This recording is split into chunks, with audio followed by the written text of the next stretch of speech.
नमस्कार दोस्तों, स्वागत करते हैं आपका एक बार फिर बिंदास खबरें में, जहां पर हम लेकर आते हैं देश और दुनिया की ताजा और काम की खबरें। तो दोस्तों बिना देरी किए शुरू करते हैं खबरों का सिलसिला। और इसी के साथ दोस्तों आज की पहली बड़ी खबर कि आंदोलन खत्म करने का फैसला टला, संयुक्त किसान मोर्चा आज ले सकता है अंतिम निर्णय।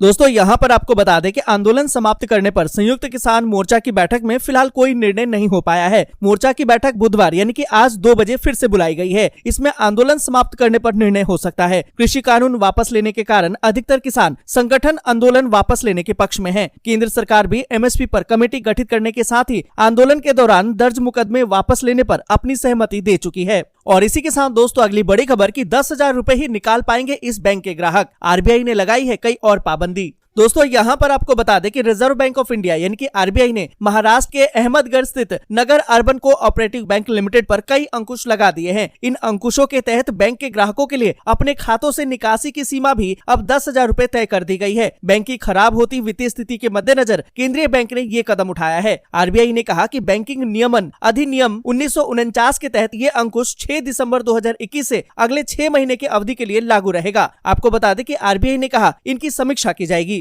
और इसी के साथ दोस्तों अगली बड़ी खबर कि आंदोलन में मारे गए किसानों की लिस्ट सदन में दिखाकर बरसे राहुल गांधी, कहा कि मोदी सरकार दे मुआवजा। दोस्तों यहाँ पर आपको बता दें कि कांग्रेस नेता राहुल गांधी ने मंगलवार को लोकसभा में केंद्र से किसान आंदोलन में मारे गए किसानों को मुआवजा देने की मांग कर दी है। आपको बता दें कि राहुल गांधी ने सदन में कृषि मंत्री से कहा कि उनके पास किसान आंदोलन में मारे गए किसानों का कोई डेटा नहीं है, हमने इसके बारे में पता लगाया है। आपको बता दें कि लोकसभा में राहुल गांधी ने कहा कि हमने पता लगाया है कि पंजाब की सरकार ने लगभग 400 किसानों को 5 लाख रुपए का मुआवजा दिया है। उसमें से 152 किसानों को रोजगार भी दिया है। हमने हरियाणा के 70 किसानों की सूची भी बनाई है और मैं चाहता हूं कि इनका हक पूरा होना चाहिए, इनको मुआवजा और रोजगार मिलना चाहिए। और इसी के साथ दोस्तों अगली बड़ी खबर कि ओमिक्रॉन वेरिएंट का कहर, होने लगा है कम्युनिटी स्प्रेड, ब्रिटेन ने की है इसकी पुष्टि। दोस्तों यहाँ पर आपको बता दें कि ब्रिटेन के स्वास्थ्य मंत्री ने सोमवार को सदन को बताया कि कोविड-19 का नया ओमिक्रॉन वेरिएंट अब इंग्लैंड के सभी क्षेत्रों में समुदाय के भीतर भी फैल रहा है। उन्होंने दक्षिण अफ्रीका में पहली बार पाए गए इस वेरिएंट के कुल 336 मामलों की पुष्टि की है। दोस्तों यहाँ पर आपको बता दें कि स्वास्थ्य मंत्री ने कहा कि इसमें ऐसे मामले शामिल हैं जिनका कि अंतर्राष्ट्रीय यात्रा से कोई संबंध नहीं है, इसलिए हम ये निष्कर्ष निकाल सकते हैं कि अब इंग्लैंड के कई क्षेत्रों में सामुदायिक प्रसार भी हो रहा है। और इसी के साथ दोस्तों अगली बड़ी खबर कि महाराष्ट्र में ओमिक्रॉन के 10 और नए मामले, जानिए कि देश में कहां-कहां पाया गया कोरोना का नया वेरिएंट।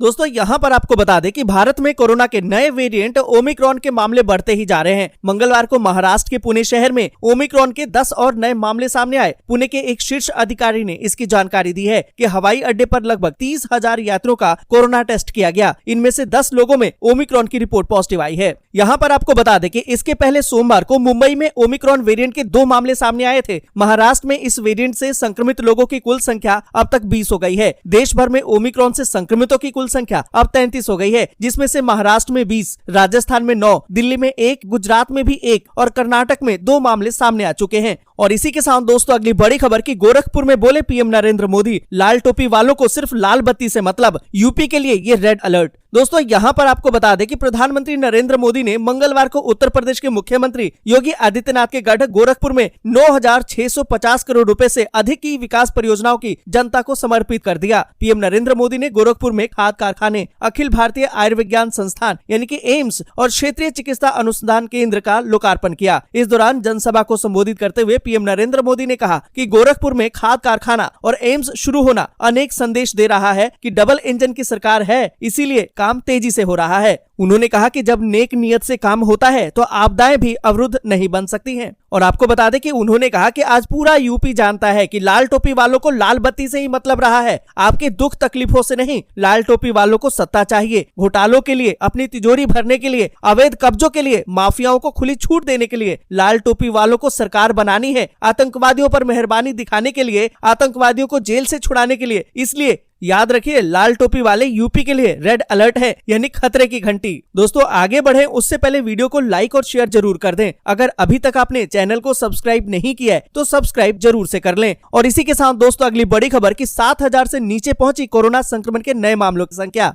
24 घंटे में 220 मरीजों की मृत्यु। दोस्तों यहाँ पर आपको बता दें कि देश में कोरोना संक्रमण के नए मामलों की संख्या 7,000 के भी नीचे पहुंच गई है। केंद्रीय स्वास्थ्य मंत्रालय के ताजा आंकड़ों के मुताबिक बीते 24 घंटे में कोरोना के 6,500 से ऊपर मामले दर्ज किए गए और इस दौरान 220 मरीजों की मौत हो गई है। और इसी के साथ दोस्तों अगली बड़ी खबर की उत्तराखंड हिमाचल में बर्फबारी तो दिल्ली एनसीआर में वायु प्रदूषण अभी भी बरकरार, AQI में उतार चढ़ाव अभी भी जारी। दोस्तों यहाँ पर आपको बता दें कि देश में एक तरफ जहाँ पहाड़ी राज्यों में बर्फबारी हो रही है तो वहीं दिल्ली एनसीआर में वायु प्रदूषण के चलते लोगों को सांस लेना मुश्किल हो गया है। दरअसल रोजाना दिल्ली एनसीआर समेत हरियाणा और उत्तर प्रदेश के कई इलाकों में AQI के स्तर में उतार चढ़ाव देखने को मिल रहा है। दिल्ली के कई इलाकों में AQI का स्तर 306 के पार रहा। प्रदूषण को रोकने के लिए दिल्ली में रेड लाइन ऑन और गाड़ी ऑफ अभियान चलाया जा रहा है, लेकिन प्रदूषण की रफ्तार कम होती नजर नहीं आ रही है। सुप्रीम कोर्ट भी वायु प्रदूषण को लेकर अपना दखल दे चुकी है। और इसी के साथ दोस्तों अगली बड़ी खबर की बंगाल में चक्रवाती तूफान से हजारों हेक्टेयर फसल बर्बाद, सब्जियों के दाम बढ़ने की आशंका।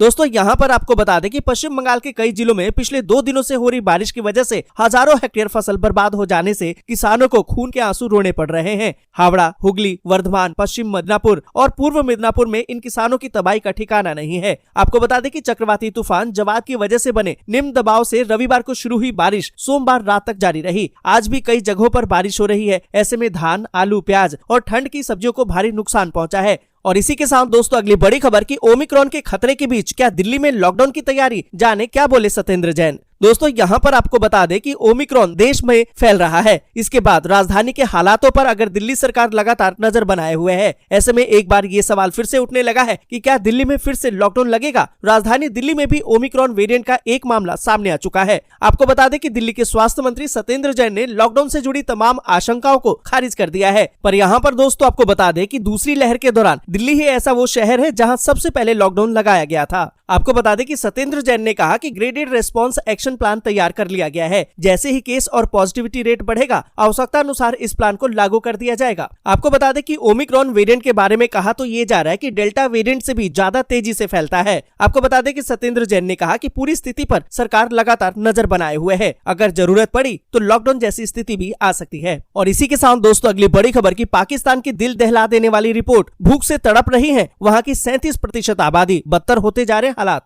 दोस्तों यहाँ पर आपको बता दें कि पाकिस्तान के आर्थिक हालात दिन प्रतिदिन बदतर होते जा रहे हैं। अब एक नई रिपोर्ट से खुलासा हुआ है कि पाकिस्तान की करीबन 37% आबादी को सही से खाना मुहैया नहीं हो पा रहा है। लोग हर रोज अपनी आम जरूरत के लिए संघर्ष कर रहे हैं। बलूचिस्तान विधानसभा में महिला सांसद मंच की अध्यक्ष डॉक्टर रुबाना खान बुलेदी ने इसका खुलासा किया है और भविष्य को लेकर चिंता जताई है। उन्होंने कहा कि पाकिस्तान की कम से कम 37% आबादी कुपोषण का शिकार है, जबकि बलूचिस्तान में कुपोषण का अनुपात करीबन 50% तक पहुंच गया है। आपको बता दें कि एक्सप्रेस डेली की खबर के अनुसार एक पोषण सर्वेक्षण में ये बात भी सामने आई है कि पाकिस्तान में 1/3 से ज्यादा बच्चे कुपोषित हैं। ऐसे बच्चों में से अधिकतर बच्चे सिंध और बलूचिस्तान प्रांत के हैं। दोस्तों आज के लिए बस यहीं तक। वीडियो आपको अच्छी लगी हो तो लाइक और शेयर जरूर कर दें। अगर अभी तक आपने चैनल को सब्सक्राइब नहीं किया है तो सब्सक्राइब जरूर से कर लें।